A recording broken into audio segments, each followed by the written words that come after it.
그리고 아니 하나만 여쭤볼게요. 그 말씀하시는 거에 보태서 실제로 극우 세력의 집회 같은 데 가보면 빨갱이는 죽여도 돼 뭐 이렇게 선동하잖아요. 근데 빨갱이가 누구냐면 자기 마음에 안 들면 빨갱이 아닙니까? 그렇죠. 예. 이게 빨갱이는 이미 제가 볼 때 표적이 돼 있죠. 그러니까 구체적으로 명시가 되는 거죠. 이재명 당대표 그렇죠. 빨갱인 거죠. 그 사람들 입장에서는. 그러니까 빨갱이가 정권을 잡게 되면 우리는 죽어. 이런 생각들을 실제로 가지고 있고, 그다음에 빨갱이니까 죽일 수 있어. 가스라이팅이 지금 벌어지고 있는 상황이고, 그러니 저자를 그대로 두면 안 돼. 이런 생각들은 당연한 건데, 문제는요, 제보 문제인데요. 김어준 씨가 제보를 받았습니다. 이 내용 말고요. 그 이전에요. 한동훈 전 당대표가 제보를 받았습니다. 안규백 위원장이 제보를 받았다고 얘기했습니다. 그렇죠. 이거 다 사실이었습니다. 네.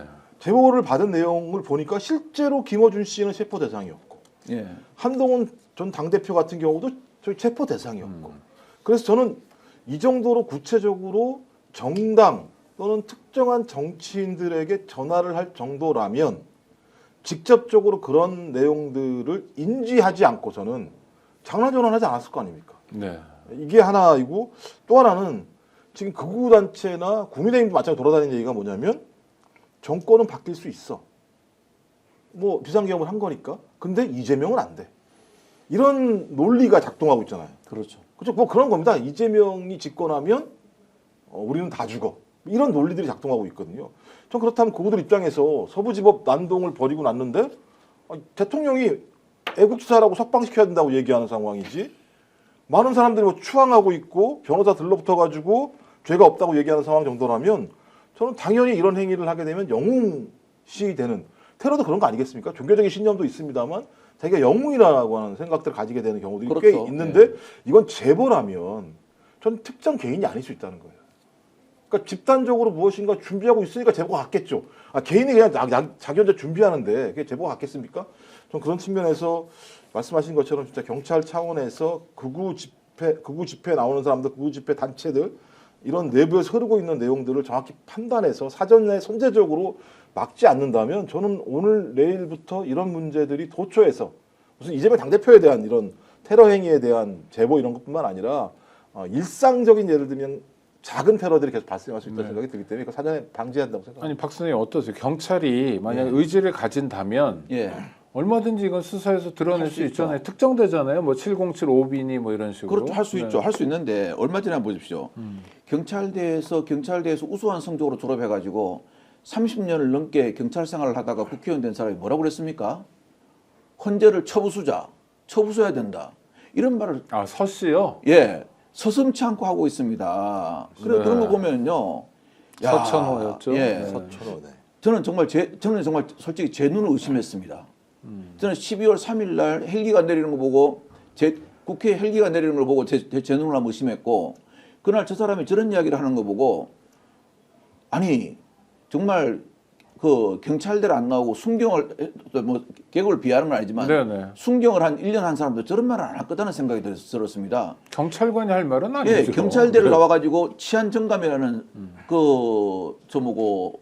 경찰의 두 번째 계까지 올라갔습니다. 이 사람 입에서 헌재를 처부수하는 말이 나옵니다. 아까 우리 김 박사님 말씀하셨지 않습니까? 이재명 대표는 안 돼라고 했지 않습니까? 이재명만은 안 돼까지 나옵니다. 지금은요. 근데 그렇게 자꾸만 해가지고 사람에게 네거티브적인 그걸 씌우고 해가지고, 원래 조폭들이 왜 그 두목들은 상대방 죽일 때 항상 밑에 온 교육생 중에서 제일 좋은 사람 하나를 갖다 똘똘한 사람을 쓰거든요. 쓰는데 어떻게 하냐면은 걔를 영웅시킵니다. 사심칼을 집어줄 때 뭐라 그러냐? 다 보는 앞에서 얘를 갖다 최고로 축히 세웁니다. 그리고 얘가 갑방 가기 전에 또 얘를 최고로 축히 세워줍니다. 너는 갔다 오면 이게 보장돼. 그러니까 그 영웅 심리를 부추기는 게 정말 무서운 겁니다. 근데 지금 뭐 조폭도 그렇게 안 하잖아요. 지금 세상은. 예, 그래 안 하죠. 못 하죠, 지금. 왜냐면 법의 지배를 받고 그렇게 했다가는 이제 자기네 생계 기반도 다 빼앗겨 버리니까 박살나니까. 그렇죠. 근데 극우 세력은 왜 아직도 이러고 있는 거죠? 법이 없는 거죠? 저는 얼마 전에 서울구치소에 항일 독립투사가 출소하시는 줄 알았어요. 토요일 날. 네네. 아니. 항일 독립운동가. 네. 지금 사회가 이렇게 어렵겠다. 저는 어렵게 만든 사람, 저는 장본인을 꼽으라면 딱 대표적으로 2명을 꼽습니다. 작년 12월 3일 날 윤 대통령이 특공대를 동원해 가지고 국민한테 총구리를 들이댄 그걸 하나 뽑고요. 두 번째는 우리나라가 법치국가 아니라는 것을 보여준 사람이 누구냐면은 물론 판사를 욕한 사람도 있습니다. 하지만 1심 판결은 항상 다를 수가 있습니다. 네네. 그때 우리가 뭐 항소심, 상고심까지 가가지고 그 상급법원의 판결을 받는 거 아니겠습니까? 그런데 이걸 까그리 무시한 사람이 누굽니까? 우리나라에서 법을 집행하는 최고 책임자인 검찰총장입니다. 심우정이죠. 예, 네. 심우정 검찰총장입니다. 이 두 사람이 저는 우리 사회 혼란을 야기하는 데는 가장 큰 역할을 했다고 저는 생각합니다. 그리고 전 더 무서운 게 이게 이제 일부 기독교 집단들이 결합돼 있다는 게 가장 무서운 거예요. 개신교. 네.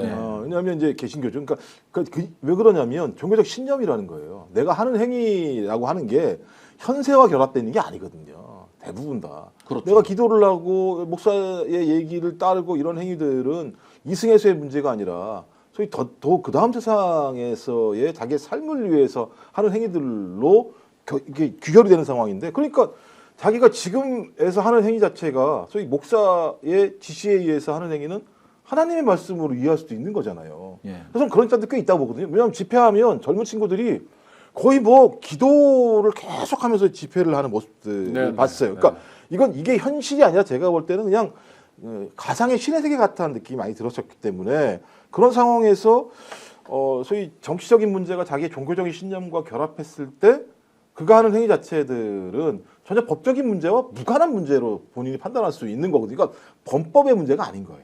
자기는 예를 들면 기독교, 그러니까 개신교, 일부 개신교 목사가 하는 어떤 신의 어떤 지시와 명령을 따른다고 생각할 수도 있기 때문에 중동에서도 그런 게 대부분 벌어지는 테러가 그런 형태로 벌어지는 거거든요. 맞습니다. 근데 구구 세력의 테러 위협이나 예. 어떤 극단 세력의 테러 위협이 예. 있을 때, 자 대한민국 경찰이 예. 막아낼 수 있습니까, 없습니까? 막아낼 수 있습니다. 그러니까 저는 왜냐면 예. 너무 불안하기만 아니, 하니까 사이버 수사도 네. 할 수 있는데 문제는 제가 저번에도 한번 우리 경찰 고위직 인사 때문에 말씀드렸지만 네네. 그거를 수사하는 사람들이 수사할 수 있도록 어떻게 좀 그 수사에 대해서 잘한다 이런 식으로 관심을 가져줘야 되는데 뭐 이런 사람들에 대한 수사는 뭐 가지고 오면은 우리 옛날에 저 윤석열 대통령이 총장할 때 있잖아요. 놓고 가. 이러면 무슨 말인가 압니다. 하지 말란 네네네. 말이구나. 그래? 야 이번에 이것 때문에 안 그래도 문제가 됐었는데 가져와 봐. 하고 보면은 어떻습니까? 수사에 관심을 가지고 합니다. 그래서 이런 게 저는 문제라는 거죠. 그래서 저는 제가 얼마 전에도 경찰 인사에 대해서 몇 번 누차 이야기했지만 저번에 우리 서부지방법원에 난동했지 않습니까? 그래서 거의 배후로 갔다가 우리 정광훈 목사라는 것 갖다가 뭐 여러 번 이야기하면서 수사가 진행되고 있지 않습니까? 그럼요. 그리고 그러니까 정광훈 목사는 자기가 일부 그 언론들 뭐 소위 말하는 자기가 지칭하는 빨갱이 언론들 빼고 좌파 언론들 빼고 언론들을 불러가지고 인터뷰까지 하면서 자기 해명을 했지 않습니까? 그 이후에 수사가 잘 진행되다가 수사 책임자들이 좀 바뀌니까 지금 수사가 거의 진행 안 됩니다. 그러니까 이 양반은 나는 이제 이 테러 선동하는 거에 대해서는 소위 말하는 특허 면허를 가진 겁니다. 그러니까 막말의 도가 더 높아집니다. 그러지 않습니까? 그렇죠. 기본적으로는 쫄보의 겁장이지만 예. 이런 식으로 국가 공권력을 동원해서 봐주면 신나게 떠들 수 있는 거죠. 돈벌이 열심히 하고. 네. 이게 국가라는 우리 대한민국이 이 사람들한테 내란을 선동할 수 있는 면허를 준 겁니다. 매일 음주운전 해가지고 사람 치고 하는 사람한테 대형 트럭 면허를 준 거와 똑같습니다.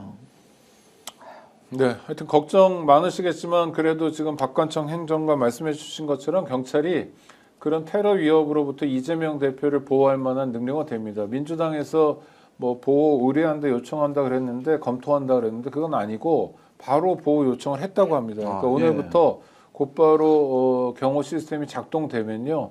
그 정도는 능히 막아낼 수 있으니까 아주 걱정하지 마시고 김 박사님 왜 이재명을 이렇게 죽이고 싶을까? 그러니까 죽는다는 건 중의적 표현인데 생물학적으로 죽이는 것만 정치적으로 죽이고 막 악마로 죽이고 무슨 기소해서 죽이고 이런 거를 반복하잖아요. 네.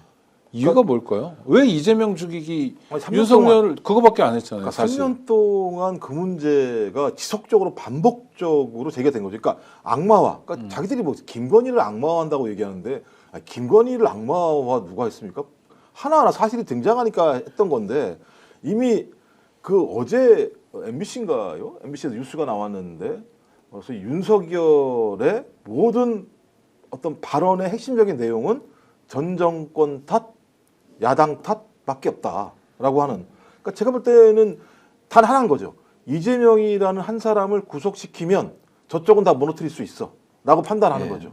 그러니까 저쪽에서 이재명이라는 사람을 사법적이든 아니면 뭐 확인은 안 되는 겁니다. 지금 이런 테러와 같은 방식을 통해서 육체적이든 존재 가치 자체를 없애게 되면 저 당은 와르르 무너질 수밖에 없는 상황. 근데 그의 존재로 인해서 지속적으로 대통령의 지지율은 10%, 20%, 30%대 박스권에 갇히게 되고 총선 결과도 192대 108이라는 일이 벌어지게 되면서 윤석열과 국민의힘은 아무것도 할 수 없는 상황들이 돼버리게 되는. 그러니까 이 악마와에 대한 계속적인 3년간의 가스라이팅과 실제적으로 자기들이 집권이 불가능하게 되거나 아니면 자기들이 취해야 될 어떤 입법이나 정책들이 관철되지 못하게 하는 가장 중요한 원인은 누구냐? 이재명이다라고 하는 이 두 가지가 나타나게 되면서 이걸 극복하려고 했던 게 따지고 보면 제가 볼 때는 소위 비상계엄이라고 내란이라고 생각하거든요. 아니 근데 이재명 대표가 만약에 정치 활동을 안 하면 네. 자기들만의 세상이 되나요? 그 사람 그렇게 생각하죠. 아하, 그 사람들은- 제3의 이재명이 또 있잖아요. 영향 있는 야당 정치인도 여럿 있잖아요. 그러니까 그렇게 생각하지 않죠. 아. 왜냐하면 민주당은 따지고 보면 민주당은 소위 0.73% 패배 이후에 아마 민주당은 무너질 거라고 생각했을 거예요. 저쪽에서는. 근데 갑자기 이재명이라는 사람이 정치에 복귀하기 시작하면서부터 어떤 일이 벌어지느냐? 민주당이 우리 과거보다 훨씬 더 다 결속이 잘 되고 단단하게 모아지게 되면서 실제로 가장 예를 들면 대처하기 힘든 야당의 모습들을 보여왔던 거죠. 근데 이게 사법 리스크 때문에 깨질 줄 알았는데 뭐 검찰이 얼마나 패악질을 했습니까? 따지고 보면 네네. 그 패악질에도 불구하고 뭐 거의 불사조처럼 살아나는 과정을 보면서 그렇죠. 영장 그 체포동의안이 가결됐는데도 살아나고. 법원에서 살아나고. 그다음에 또 네. 테러를 했음에도 진짜 불구하고 테러도 실제 테러 있었고. 네. 이런 걸 보면서 저 인물을 어떤 형태로든지 정치판에서 제거하지 않으면 미래가 없을 거라고 하는 제가 볼 때 거의 강박 같은 신념이 강박 같은 믿음이 있는 것 같아요. 그러니까 그것이 거의 이제 지금 뭐랄까 신조화된 거죠. 그러니까 종교적으로 따지면 거의 바이블 같은 형태로 그들에게는 있다라는 생각이 드는 거죠. 그렇지 않고서야 말씀하신 것처럼 우리 정치사에서 이렇게 한 적이 언제 있었습니까? 과거 DJ 정도가 그 과거에 우리로 따지면 빨갱이라고 하는 소위 이념적 갈등이 너무 심각하고 거기에 지역적 갈등까지 결합돼 있었을 때 김대중이라는 정치인을 바라보는 한쪽 시각이 그랬던 것 제외하고는 그 이외에는 상당히 예를 들면 민주화되면서 그런 일이 없었었거든요. 그러니까요. 근데 다시 이게 소위 윤석열이라고 하는 기괴한 인물이 등장하면서부터 훨씬 더 격화되는 양상으로 드러났고 이게 실행이 되고 있다는 게 더 문제인 거죠. 오히려 그냥 말로 공격하는 건 아무 상관이 없습니다.